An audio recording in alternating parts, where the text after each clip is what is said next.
started. Check your mics. Let me go ahead and hit the fun music off. Okay, let's go ahead and get started. First of all, I'm kind of a little bit so we're Brett's doing his favorite thing, which is teaching and sharing with our fellow agents. So I was going to congratulate him, even though I was in bed, for his Dallas Cowboys to win yesterday. So I'm sure he's happy about that. So but we're gonna get started too. I do want to do a quick shout out because I see one of our favorite Buckhead agents and honestly Heart of Atlanta Group agents, Hubert, come on. We got good news, folks. This is what I love highlighting is our talented agents who know how to win big listings. And Hubert, if you haven't seen the news already, had gained the listing of Tyler Perry's former home, his very first, I think his first one that he's filmed movies in. Hubert, do you want to just tell us about it since it went on the market live last week? Yeah, I mean, it's a great property. Is the place where he shot Diary of a Mad Black Woman and a lot of other productions there as well. And fantastic home. And we're having a broker open on Saturday from 12 to 2. So please, Heart of Atlanta Group, come out. Yeah. And you know what? It's going to actually lead into the value of getting listings, which we're going to talk a lot about this today. But I just feel like this is industry update is when you win something big like that, it is worth everyone knowing about it. So, but anyway, let's go ahead and get through stats. And you all know I'm the technically challenged person over here. So if there's a little glimpse, I'm not as good as Brett. So I ask for grace and patience as we get through this. And welcome Mark Jones, who is amazing team leader at the KW in town office. And Manny, I see is out here. And folks, I want you to know too, I had the pleasure of connecting with these fellow TLs, and we have all of our private conversations, our group conversations, our group masterminds. And I literally, having been in selling real estate for 19, going on 20 years, go, oh my goodness, I'm around the smartest minds in terms of actual team leaders.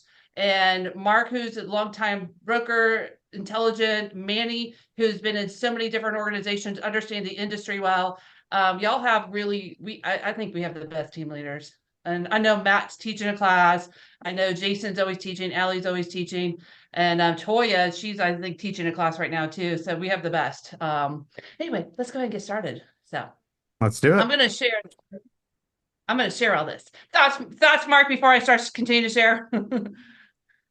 Um, So no, I mean, I'm just grateful that we have such a great group of TLs that can not only get along, but we proactively support each other and each other's agents in making sure that everyone has the best knowledge available. So yeah, I would say that we do. I mean, I want all of these agents to win here. So that's what's really cool about the STL. So, all right, let for me share sure. what's going on this week, and we'll go over this very quickly. I hope you all see my computer, and like I said, I asked for grace on the technology piece. But let's go ahead and we are going. Let me zoom it further, so we can get into what's happening now. And all right, looking at Fulton County here. So interesting. So we have look at and I love looking at rates comparing to what would be technically we found out May was our peak selling time. That is actually very fascinating to see how many things went pending May, June, those are in the 293, 300. Where are we now, Fulton County? Not too far off this past week. Of course, this hits the end of the month. We had the tragic storm in there. And on a side note, y'all, this storm, we're going to talk about again. If you can give it your heart to give to charity, we would appreciate that. So, but looking in here, 290s, we're at the 246, 247 in here. So just a little down, but I find it fascinating looking at how much more inventory has popped up since the summertime. Anything standing out to you, Mark or Yeah, just Manny? the actives. I mean, this is sort of expected, right? Because it's like the post September post storm increase. People that were going to go on the market last week waited, instead of going on the market Thursday, since we had a major storm coming through. So they kind of put it off until this last week. So I think now we're seeing the pent up supply coming forward. Yeah. So I always like to talk, and let me pull up DeKalb County. I always like to talk, where's the opportunity? When we see data, we look at where's opportunity, and then perhaps where is our caution points, where if we don't listen to the data, we'll kind of ride into a little bit of danger. So looking at DeKalb County here, obviously a little bit more listings went up this past week at 645. Pendings, interesting. That was getting towards the end of the month, and then 142 for that. And there, let me just swing to April, May. They were getting at 1.206, 232, somewhere around there, 160s and 90s. So we're obviously down a little bit in our pendings in DeKalb County. Just kind of where we are. Thoughts? Yeah, same goes for the pendings. Like, everything kind of stopped for a couple of days the previous week. So I think we're starting to see a little bit of an increase, but there's a delay. A lot of the pendings that were supposed to close in the last 10 days didn't because of the storm. So I think we're going to see the results of that trickle in over the next couple of weeks. Awesome. Let me pull up Cobb County here. So we hit all of our wonderful areas that we sell in. So taking this. Cobb last week was 605, obviously a big jump, but that's a storm week. 167 went pending, 264.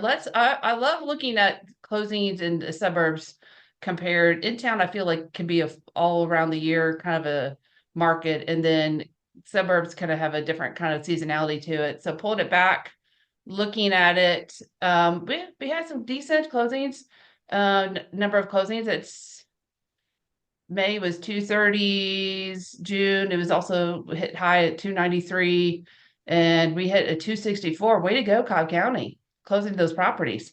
So any further thoughts on this one as well? Yeah, we typically see the suburban counties be a little bit more stable than the in-town market.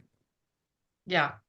So where's opportunity, looking at these stats previously, because I always think through what's opportunity and where do you see possible danger and spots, and do you want me to flip the charts back?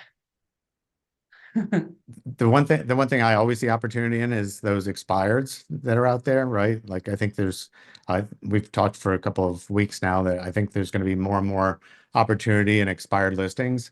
When you look at, the previous couple of weeks, a lot of listings expired on September 30th that were listed, in the previous 6 months. So I think seeing that number jump up to 90, that's where I see opportunity.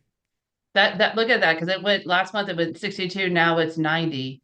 So opportunities for those who pursue expireds is maybe sharpen those skills and continue to focus on that.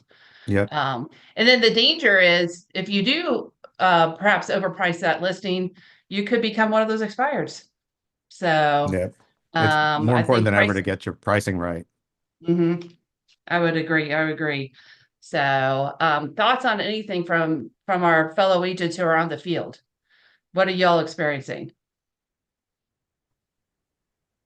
Hey, Kelly, can you hear me? Yeah, come on in, my friend Cameron. Let's go. All right. So yeah, to hit on the expireds you were just talking about, I picked up a expired listing right on October 2nd. So that might have been one of those end of September expireds. Just a tiny condo in East Cobb. So yeah, they're out there. If they're priced too high, you can pick them up and do a good job for them. That's fantastic. And you all know we have I'm sure y'all have heard from everybody, and especially if you're at the Buckhead office, Jeff Glover, who's coming in to teach us starting this Thursday. He built his business from calling expireds, for sale by owners, doing a lot of circle prospecting, and he was only 19 years old when he got started. So age is not a factor, or having a large amount of experience. So he's obviously done that to build such a large business now that he's out training everybody. He's one of our own KW agents, the largest one in largest number one agent in the state of Michigan, which is a pretty big deal. But anyway, I think expireds is opportunity, and certainly if you come to Jeff, you'll hear more about that. But Hey, Yeah, Kelly. and Cameron, if you haven't looked at Kelly, that opportunity at Sales Rocket with Jeff Glover, like he's a master at overcoming objections. So Mhm. if you want to understand how to overcome objections and what those dialogues look like, then come to Sales Rocket. And there's a money back Yeah. guarantee, so you can't lose. Yeah. And, Hey, and, and hey, Cameron, and I Kelly. heard another voice, but Cameron, didn't you start your expired things after going to a Jeff Glover event? Yeah, so got to see Jeff Glover about 2 years ago, just a one-day event. He only spent about 4 hours with us, but gave us a ton of good scripts about for sale by owner, expireds, withdrawn, lots of on the telephone lead gen, and it's helped me a lot. So if you get a chance to go, it's definitely worth it. That's awesome. And I heard another voice that wanted to share something. Go ahead and speak up. Can you hear me, Dane? I mean, can you hear me? We Yes, can. please. Yeah. Hey, you all. I wanted to please comment on the fact of I hear everybody talking about if you have the house price right, then it will sell. Can we please have some dialogue around if you have it priced and the people just want a discount because of what's going on? So it is priced right, but it's still not selling. Please, let's talk about that.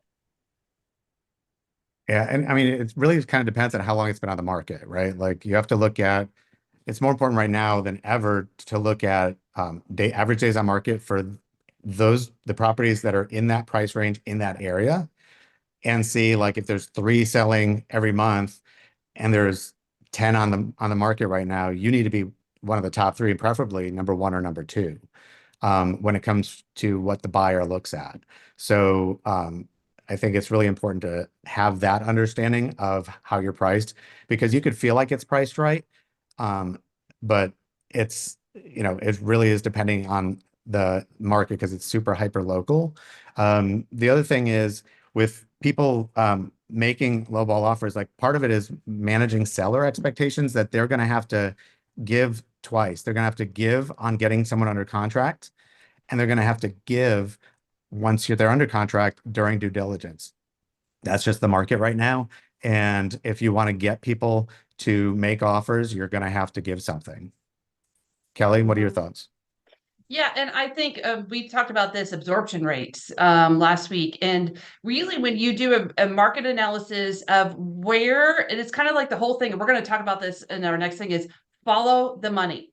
So when you look at each price point, so it depends upon where it is. Do you break it up in 25 increments, 50K increments, 100K increments? Depends upon the price that you're trying to compare it to.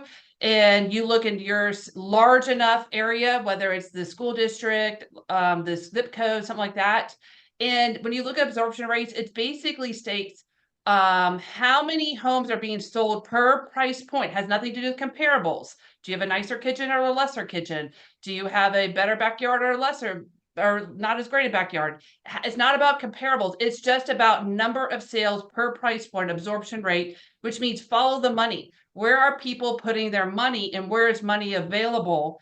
And so that's where, in looking at that, it tells us how long something will move or not move based on where the money is at the time. And it's all absorption rates. And I think that's the challenge we're in because it's kind of shifted fast. Like it went from, in a perspective where things were selling in like less than, we had 2 month inventory. Now we're at 4 months.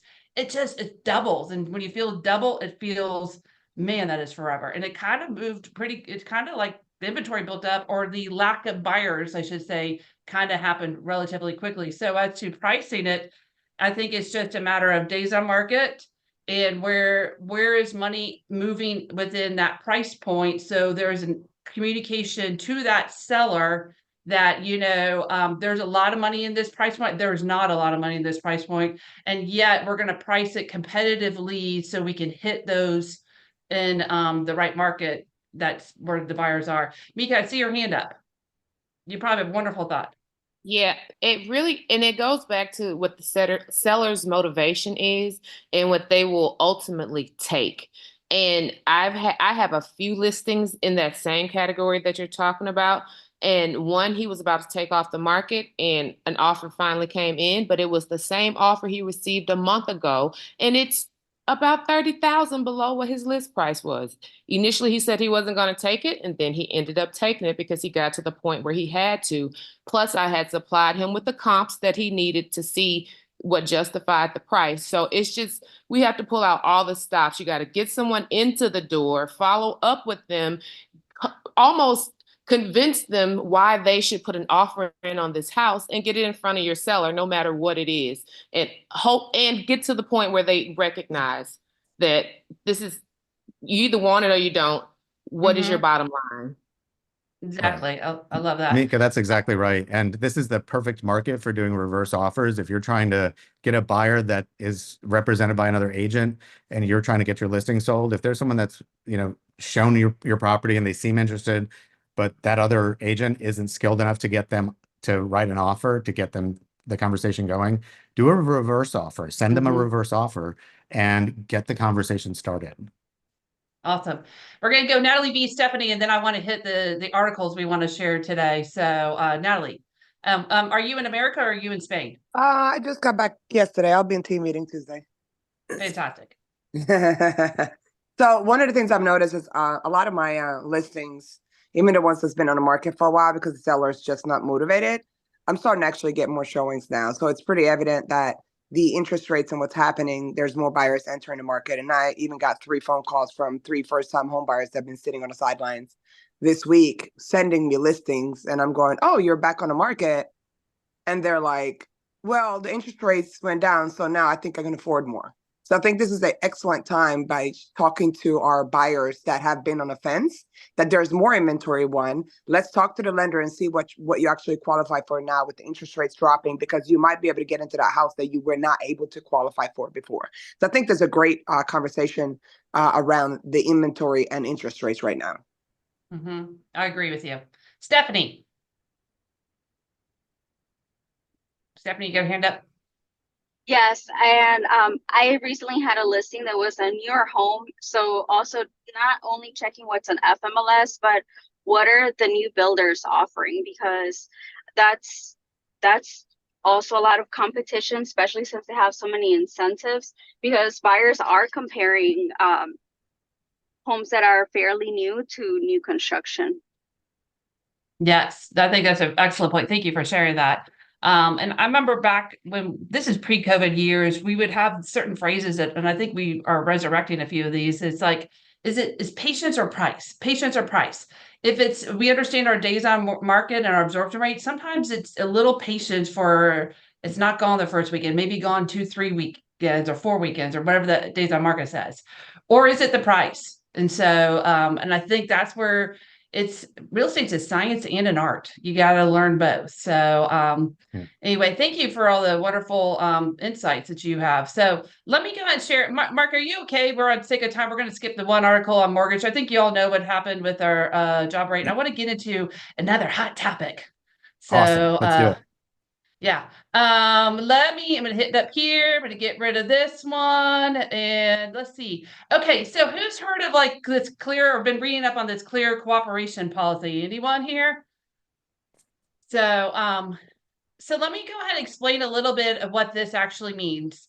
So if we read down this article, this one actually does a really great job explaining it. And it's become another topic as a result of the NAR settlement that just happened a handful of months ago. But it was NAR put in 2019 that required clear cooperation, which is a rule from NAR, that agents are required to put it in, and certainly if there's a NAR affiliated listings, which Georgia MLS is and FMLS is not, that they would put it in the MLS, and they said within 1 day, and this is this also includes any exception for office exclusives, meaning brokers are allowed to promote listings to their own agents. Okay. So clear cooperation has been controversial from the get-go. And really, it comes down to multitude of things, and people have various perspectives on this. And the proponents of clear cooperation, which means putting all of your listings into the MLS, they say it benefits the seller by connecting them to the largest pool of buyers. So I think what we all probably agree that, that kind of MLS is what gives you the largest pool of buyers. So that's kind of the Correct. argument for that. So going back to this article, then the other side of the coin kind of goes also, though, that they say, and this is Howard Hanna's and his kind of view, is that, well, this is also kind of what got us in trouble, meaning that we all are advertising, certainly at that point, the compensation in it, and it can also looks like it's not as negotiable. And this is where he said it's his view on it, and it can open it up. And then there's other companies that actually feel like that. So there are some companies out there that believes that it doesn't, the rule of clear cooperation isn't in the best favor all the time for the seller. And then there's others who say that this really is in the best favor of the consumer and so forth, including some higher profiles. So let me just scroll down here and kind of tell you where some of these major industry players. So Yeah, Kelly, let me jump in for a second, because there's please. like the anti-competitive stance on this is an example of real estate companies colluding. So that's what the opponents of clear cooperation are saying. Like, this is just another reason for us to get sued, because we're all agreeing that we're going to work together and put all of our listings in the MLS, even though we think it's the best thing for the consumer. Just like we thought transparency on buyer brokerage commissions was the best thing for the consumer, they're seeing this as another legal challenge. So that's where most of the companies that are against it are arguing. The other piece of it is the companies that are against it also include companies like Compass, who has a private network, and Mauricio Umansky from the brokerage, he has his own, or the agency rather, he has his own technology MLS site. for private listings, right? So Mhm. there is a lot of self-serving interest going on in these opinions. Yeah, thank you for that, Mark, because, and I just want to kind of scroll through this because I want us to get into this conversation. I want to respect our ending time. So here, like you saw, Compass is the most vocal. And then you have maybe some of these Howard Hanna, which is not really in the Atlanta metro market, but they tend to have very niche markets in certain parts of the country. You know, Mauricio Umansky, who is part of the agency, he is, if you see here, it actually, the lawsuit came because of his own Pocket listing service, which he is a founder partner of it. That's his own technology here. And then there are some other maybe members of certain boards that have concern about the colluding factor to it. Then there's some people kind of in the middle, like Anywhere. Anywhere is the parent company to Coldwell Banker, Sotheby's, Better Homes and Gardens. There's a handful Century more. 21. Century 21. The parent ERA. company is Anywhere. And so they're not very publicly spoken, as you read here, about clear cooperation, but they actually they show that they want to have greater consumer choice and to give agents more than a single day after getting the sign to put in the MLS. But they want a little bit more consumer choice on that. A little bit similar over here with at Properties Christie's. I think, what is that, Mark? Is that Angeli, who's part of At Properties? Correct. Yep. Here. So Yep. and so they want to, they kind of, they're sitting in a little bit in the middle on it. And then like supporters of the clear communication, which means that you have to put your listings in the MLS. So top producing agent, Ben Caballero, excuse me. Caballero. Yeah. And then, you know, different ones, of course, Redfin, anybody who aggregates our listings, which Redfin, and they also do list some people in the technology services. Basic EXP is for clear communication. Of course, your realtor.com portals are. Chris Heller, who's with his own Ojo, he is for it, and some of the other franchisees.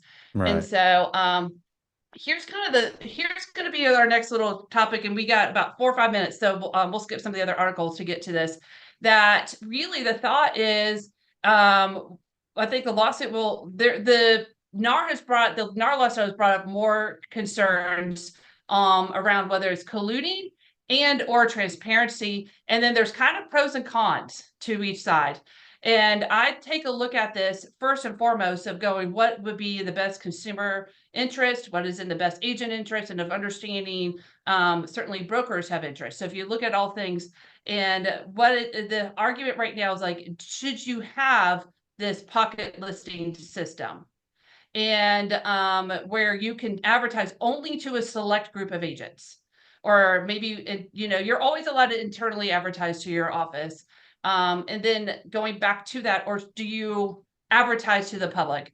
And there's certain thoughts. So like if you're on the I'll tell you kind of I'm going to speak on behalf of me. I can't speak on behalf of the whole Heart of Atlanta group or anything, but I can see certain things, and I'll get some feedback of, if you're a great agent and you have a unique property, you may, or maybe a high profile property, it's only good practice. And we've been doing this since the beginning of time, that you would contact potential agents that have potential buyers in that area. Just because you see a sales history, maybe you have relationships with your fellow agents, and certainly telling them that, hey, I can understand a seller, maybe if they're high profile, may not want to list right away, but all good agents would be doing their homework and advertising property, maybe even to people they think would have potential buyers.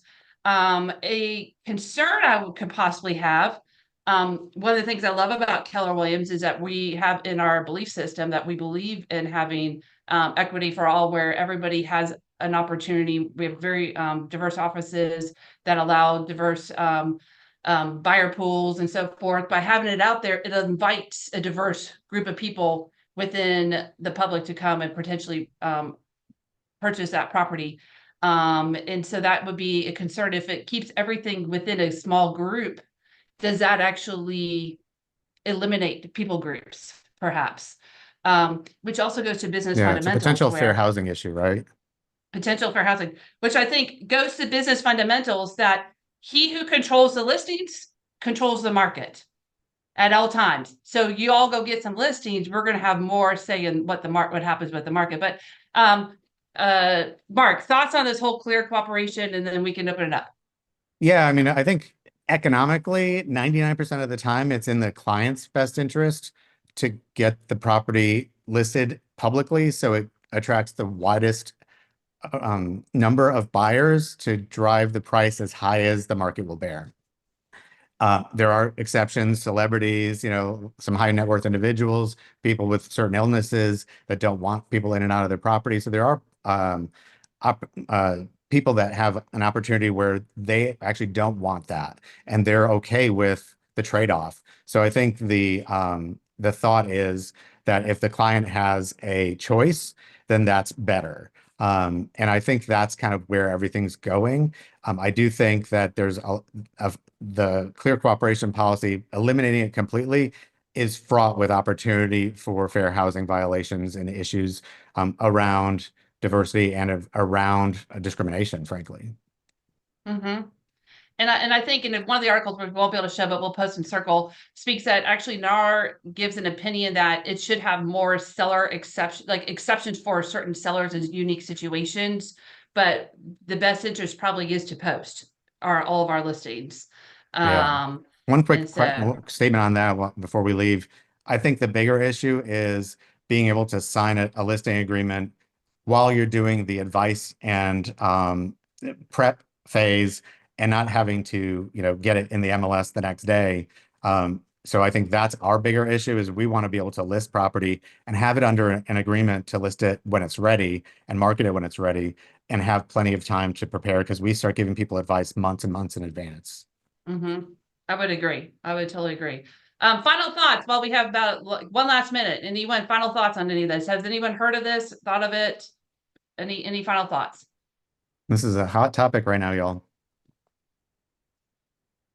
This is well, I want to just encourage you again, business fundamentals. those who control the listings will ultimately control the market. So I want to encourage you to go out. Let's go get some listings. It's a great day. If you got buyers, obviously let's take them because buyers eventually become listings.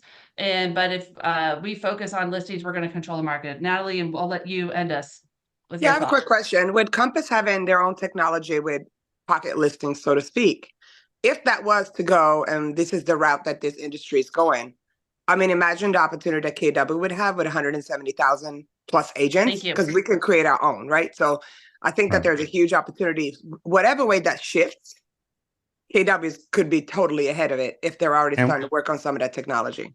And we do have that technology already, Natalie. It's built into Command, and That's what I you just have figured. to flip a switch. There you go. Yeah. Yeah. With our own let's- KWLS.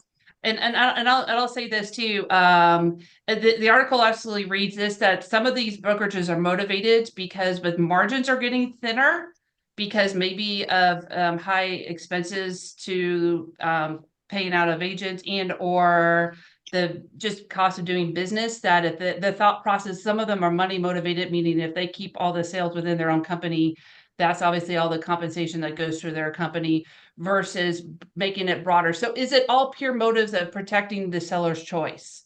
That's really the question to ask. Is it Never. again, if Never. it's not, if it's an exception of a celebrity illness like we did with COVID or something like that, that's another situation. But it's a hot topic. Y'all keep your eyes and ears out, but more importantly, just stay focused, go out, get some business, service your clients at the highest level, provide value, know your data, and you're wonderful, wonderful team leaders here are here to support you, and we're going to see you all at the Sales Rocket, right? So anyway, all See right, y'all y'all have a there. great day.